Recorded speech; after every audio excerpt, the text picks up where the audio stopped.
Olá, muito boa tarde. Sejam bem-vindos ao nosso Record Entrevista de hoje. Muito obrigada, meu amigo Nelson Júnior. Agora deixa comigo que a gente segue por aqui com o nosso Record Entrevista de hoje e vamos falar de um assunto muito interessante e de números que assustam. O doutor Neymar Leandro Santos, advogado do Instituto Nair Pereira, que é um instituto maravilhoso, que cuida muito das pessoas. Ele vai falar do Maio Laranja. É um mês de prevenção à exploração e abuso sexual infantil no Brasil. Como eu disse, os números assustam e chamam a atenção para vários fatores e cuidados com as crianças e os adolescentes. Muito boa tarde, doutor Neymar, seja bem-vindo. Boa tarde, te agradeço a oportunidade de estar aqui com vocês.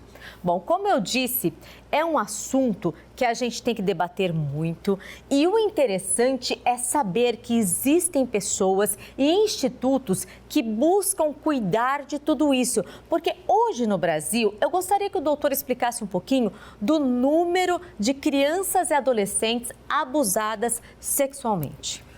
Olha, segundo o último levantamento, tá, da Secretaria Nacional, existe um dado que é um pouco assustador. É que em cada hora, 3 crianças ou adolescentes, eles sofrem violência sexual no Brasil. Então são 3 crianças ou adolescentes por hora. E o dado mais assustador é que 51% dessas crianças têm de 1 a 5 anos.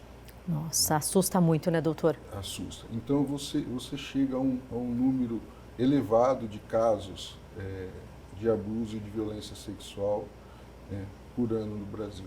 E por que existe o Maio Laranja? Gostaria de saber que o doutor explicasse para as pessoas que estão em casa o porquê do Maio Laranja e todo esse cuidado e essa prevenção que é tão necessária. O Maio Laranja, ele vem porque no dia 18 de maio de 1973, na cidade de Vitória, no estado do Espírito Santo, uma criança de nome Araceli, com então 5 anos de idade, ela foi sequestrada, violentada sexualmente e morta. Tá? E durante anos, a sociedade civil organizada, ela batalhou para que fosse instituído o Dia Nacional do Combate ao Abuso e à Exploração Sexual Infantil. Isso veio se efetivar somente no ano de 2000. Quer dizer, foram muitos anos de luta, né, doutor? Demorou bastante para isso acontecer. Foram 17 anos de luta até que foi instituído o Dia Nacional do Combate à Exploração Sexual de Crianças e Adolescentes. E foi designado justamente o dia da morte da Araceli, que é o dia 18 de maio. Então, a partir do ano de 2000, nós tivemos instituído o dia 18 de maio. Em 2002, foi promulgada uma lei que institui o mês de combate à exploração sexual infantil, que é o mês de maio, que foi designado de Maio Laranja. Então, existe uma lei específica que trata desse assunto. E o Instituto de vocês aqui em São José do Rio Preto faz um trabalho muito especial. Doutor, explica pra gente qual o trabalho que o Instituto vem fazendo e principalmente neste mês de combate. O Instituto ele atende crianças e adolescentes, dentre outros públicos, quando tem seus direitos humanos violados. E o mês de maio é um mês utilizado para conscientização, para fomentar a discussão sobre a violência sexual infantil. Porque nós entendemos que você só consegue combater determinado fato quando a população tem conhecimento e discute esse fato. Então, o Maio Laranja, ele tem como um dos objetivos justamente isso, fomentar essa discussão, e a orientação para necessidade de combater a violência sexual. Na verdade, primeiro da existência da violência sexual contra crianças e adolescentes, com um índice alto, Sim. E tentar combater ao máximo e eliminar a violência contra crianças. Bom, nós estamos aí quase no final do mês, né, doutor? E quais os trabalhos serão feitos ainda nessa última semana? O nosso trabalho é o trabalho de divulgação do mês né, do Maio Laranja, de participar e promover a discussão através de palestras, através de, como está acontecendo agora, de entrevistas, né, e de tentar fortalecer a rede de apoio, né, a essas crianças, porque existe já uma rede de apoio. Então, o que nós queremos é, com essas discussões, ampliar essa rede de apoio, para que outras entidades e para que as pessoas da população em geral passem a ter ciência e combater a violência sexual infantil. E nessas palestras, doutor, vocês procuram passar informações que às vezes são simples no dia a dia, para os pais, para as mães e até para todos conhecerem, que às vezes passa desapercebido, né? Por exemplo, qual a principal informação que o doutor passa nas palestras que as pessoas às vezes não percebem? Olha, algumas informações elas são de extrema importância e relevância. Primeiro, com relação aos sinais que a criança dá quando ela está sofrendo um abuso. Porque a criança, quando ela começa a sofrer um abuso sexual, e aí nós temos outro dado alarmante, porque 70%, até um pouco mais de 70% dos casos, eles ocorrem no ambiente familiar. Quer dizer, onde a criança tem confiança, né? Exatamente, é por familiar, é por pessoa próxima, é por amigo, é por vizinho, é por algum trabalhador da casa, né? Então, a criança, em regra, ela tem muita dificuldade de falar, de exteriorizar sobre essa violência que ela vem sofrendo. Só que a criança, ela dá sinais. Ela dá sinal comportamental, né? Então, a criança, ela começa a ter dificuldade de convívio social. Aquela criança que é alegre, ela começa geralmente a ficar triste. A criança que ela é muito falante, ela começa a ficar muda, a ficar retraída. Com relação ao agressor, é sempre muito importante ter essa percepção também, porque, em tese, a criança teria que ser sociável com essa pessoa, e ela passa a não ser, né, mais sociável com essa pessoa, ela passa a apresentar geralmente medo e repulsa com essa pessoa. Dependendo do nível de violência, a criança ela apresenta sinal no próprio corpo, né? Então, essa é uma orientação que a gente sempre dá. Outra orientação que a gente dá é da educação sexual para a criança. Sempre conversar, é importante isso, doutor? É muito importante. É importante que a criança tenha conhecimento do seu próprio corpo, ela tenha conhecimento do que é permitido ou não, né, com o seu próprio corpo, e de quem pode, principalmente, tocar as partes íntimas dessa criança. Então, a educação sexual infantil ela é de extrema relevância. Nós temos no Brasil, por ser um país muito conservador, a dificuldade de tratar sobre esse tema. Existe um tabu ainda, doutor? Nós estamos em 2024 e ainda é complicado falar sobre esse assunto? É uma das coisas mais complicadas que tem quando você fala de prevenção de violência sexual. Com a criança. Com a criança. Por quê? Porque se existe um mito, uma ideia enraizada na cabeça da população de que falar sobre orientação sexual é expor a criança à sexualização. Ou estimular, vamos dizer assim. E é completamente o oposto. Na verdade, você tratar de educação sexual é você dar à criança condição de conhecer a si própria e de conhecer o que é uma violência contra ela, né? Então, a educação sexual não é sexualizar a criança. Muito pelo contrário, quando a criança começa a apresentar níveis de sexualização, estímulos sexuais que ela não tem no ambiente familiar, é um dado de que essa criança está sofrendo a violência. Precisa partir dos pais, então, doutor? Dos pais e dos familiares mais próximos. Quem puder ajudar, avô, avó, tios, pessoas mais próximas a ela. Seria interessante também que nós tivéssemos nas escolas isso, mas aí é onde a gente encontra, a gente esbarra nesse mito social de que a educação sexual estimula. E não é verdade. E é um tabu que vem de gerações, o doutor pode afirmar isso? Vem de gerações, vem do contexto que a gente vive. Isso vai de discussão, vai de conversa, vai de conscientização, vai de desmistificar essa questão de que a educação sexual infantil, ela pode sexualizar uma criança.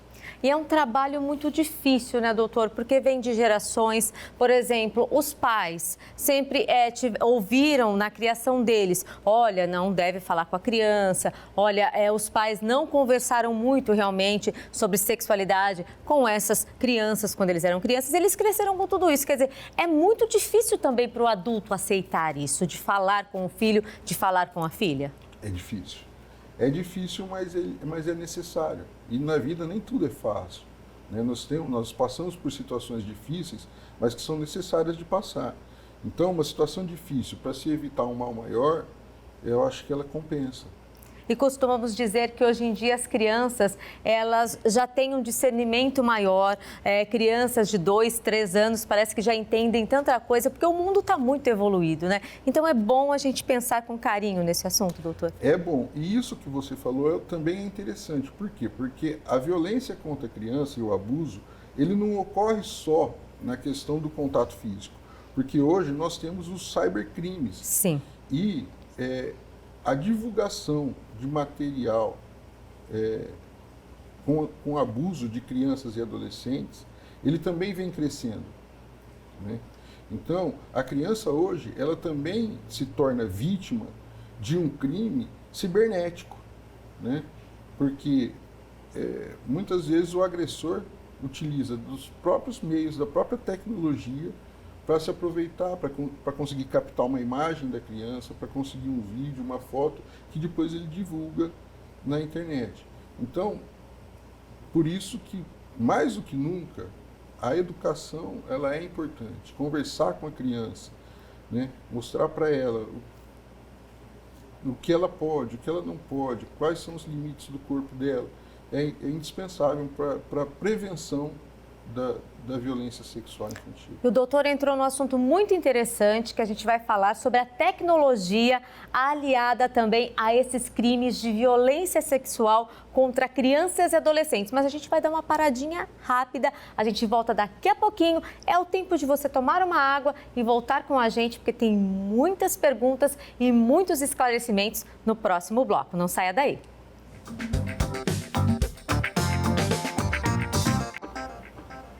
E o Record Entrevista de hoje já está de volta aqui no nosso estúdio, o doutor Neymar Leandro Santos, advogado do Instituto Nair Pereira. Nós estamos batendo papo aqui falando sobre o Maio Laranja. É um mês de prevenção contra exploração e abuso sexual infantil no Brasil. E doutor, a gente saiu para o intervalo falando sobre a tecnologia. E até que ponto a tecnologia pode ajudar essas pessoas que querem abusar dessas crianças e adolescentes, né? Sabemos hoje que até inteligência artificial e joguinhos que podem ser aquele entretenimento, né? Que o pai e a mãe deixam a criança jogar e aquele jogo inocente pode se transformar em um crime sexual? Podem e estão sendo utilizados para esse fim, infelizmente. Muitas vezes o agressor ele se utiliza da inteligência artificial, se passando por uma outra criança, por uma mulher. Ele se utiliza dos jogos que ele distribui gratuitamente para as crianças, para captar imagens, para fazer, às vezes, contato com essa criança e com esse adolescente. Então, por isso que os pais, hoje, eles têm que estar sempre atentos e ter um controle muito rígido com o que a criança consome, né, na internet hoje. No dia a dia, né, doutor? Porque aquele joguinho que ele está se comunicando, às vezes, que ele acha que é um amigo que está do outro lado, pode ser um abusador? Pode ser um inimigo. Olha só. Então, é por isso que esse controle, a gente bate sempre em cima dessa tecla, que os pais têm que ter o controle rígido sobre o que os filhos acessam. Porque um jogo inocente, que parece ser inocente, pode ser, na verdade, uma armadilha para captar, né, essa criança. E uma armadilha muito perigosa, né, doutor? E assim, o que o Instituto hoje, falando em leis, né? Eu sei que vocês acolhem essas crianças, os familiares também, e aí tem um respaldo da lei, doutor. Explica um pouquinho desse trabalho diário de vocês. Na verdade, o nosso trabalho é o primeiro acolhimento, né, dessas crianças, porque existe hoje uma rede de proteção e de combate a esses crimes, né?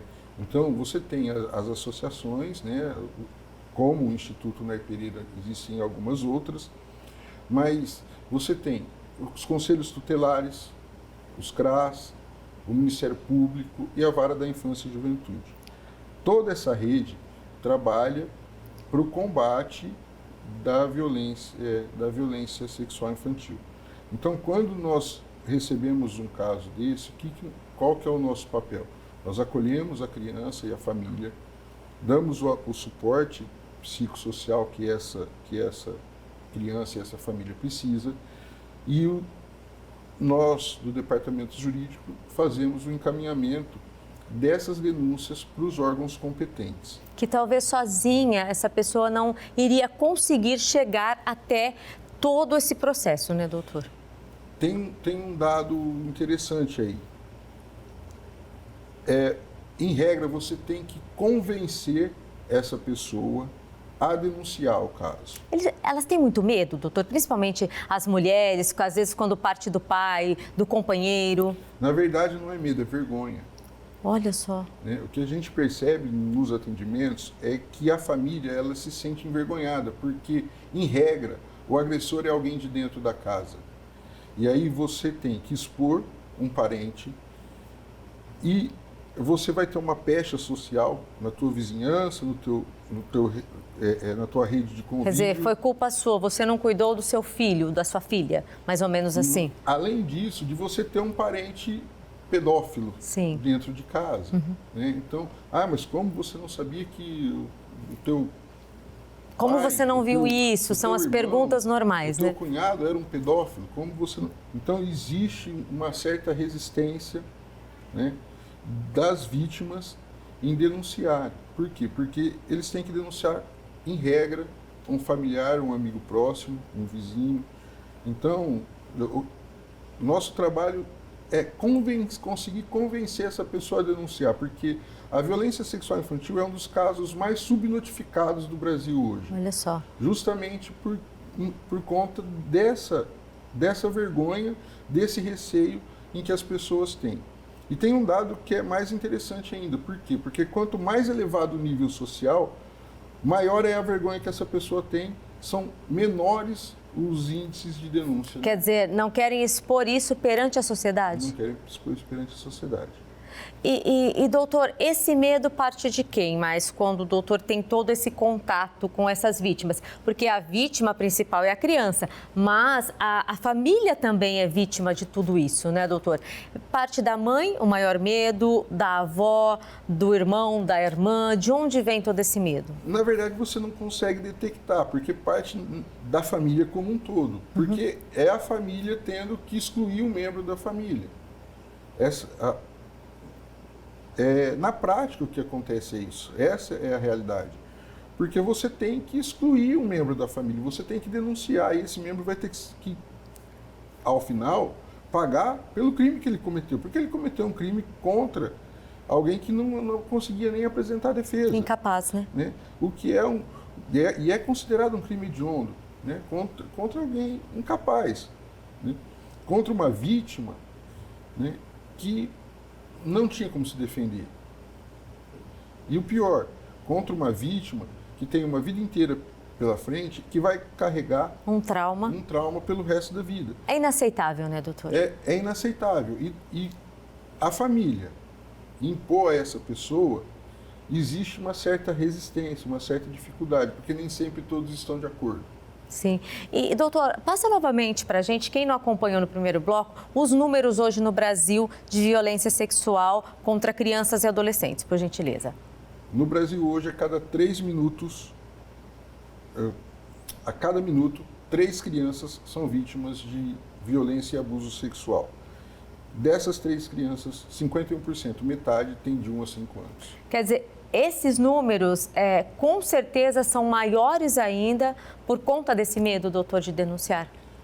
Existe uma estimativa que apenas 1/4 dos casos são denunciados. Apenas 1/4? 1/4, 25%. Incrível, né, doutor? Então, aproveitando todo esse trabalho do Maio Laranja que o Instituto está fazendo, eu gostaria que o doutor passasse para as pessoas como denunciar, como procurar o Instituto. Olha, na verdade as denúncias, a princípio elas devem ser feitas pelo Disque 100, tá? Aos conselhos tutelares e às delegacias de defesa da mulher. O Disque 100 ele é nacional, como que funciona? Ele é nacional, tá?